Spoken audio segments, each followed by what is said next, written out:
A unicorn named Sparkle in the Perfect Valentine by Amy Young. A unicorn named Sparkle in the Perfect Valentine. It's Valentine's Day, and there's a party, said Lucy. I'm going to make cards for our friends. I will teach each friend what I love about them. She got busy. Don't worry, no one expects a Valentine from a unicorn, so my cards can be from both of us. There were a lot of things Sparkle loved about Lucy. He loved her curly black hair. He loved her great big laugh. He loved that she loved him best of all. But how could he tell her all of that? Maybe he could make a card and surprise her. He took some paper and paint and snuck off to work in secret. As a unicorn, Sparkle was great at a lot of things. He could make rainbows shoot out of his horn. He could eat 20 cupcakes at a time and not get sick.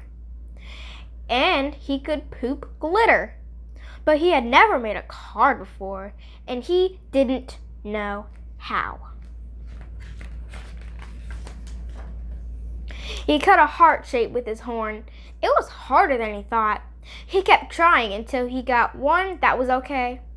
He didn't know how to write, so to say that he loved Lucy's curly black hair, he made a hoof mark.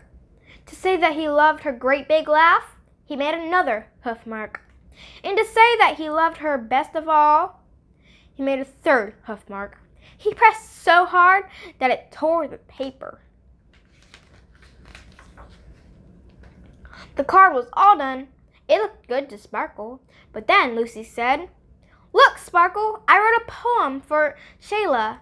Shayla, Shayla, sweet as pie, be my friend or I will cry. Let's be friends forevermore and play till we are 94. Lucy and Sparkle."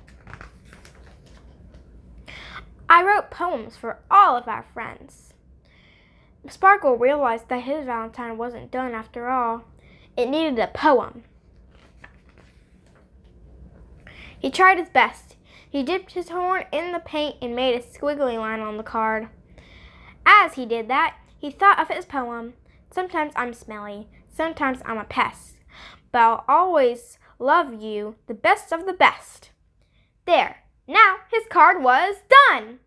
"Sparkle," called Lucy, "it's time to go to the party. Come on."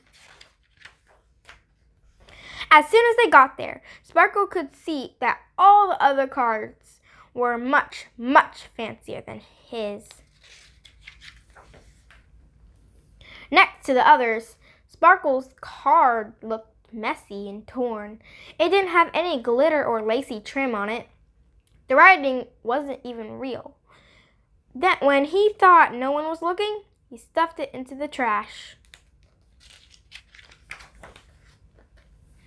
But Lucy saw him and said, "What are you doing?" She pulled the card out of the basket. He had a bit of frosting on it, and it was crumpled up. Lucy looked at the funny-shaped hearts. She looked at the hoof marks on the torn paper. She looked at the squiggle. She said, "Did you make this, Sparkle?" Sparkle hung his head. "For me?" Sparkle nodded. Even though Lucy didn't understand what the card said, she understood what it meant. It meant that Sparkle loved her best of all. She laughed her great big laugh and said, "I love this! It is perfect!" Sparkle felt like the luckiest unicorn in the world. To celebrate, he danced on the table and shot rainbow stars out of his horn. There was a star for everyone. Then he ate 21 cupcakes. They were delicious. Lucy said, "I made a special card for you, Sparkle." Lucy read Sparkle the poem. "I love cupcakes, rainbows too, but best of all, I love you. Forever and ever, Lucy." It was perfect too. The end.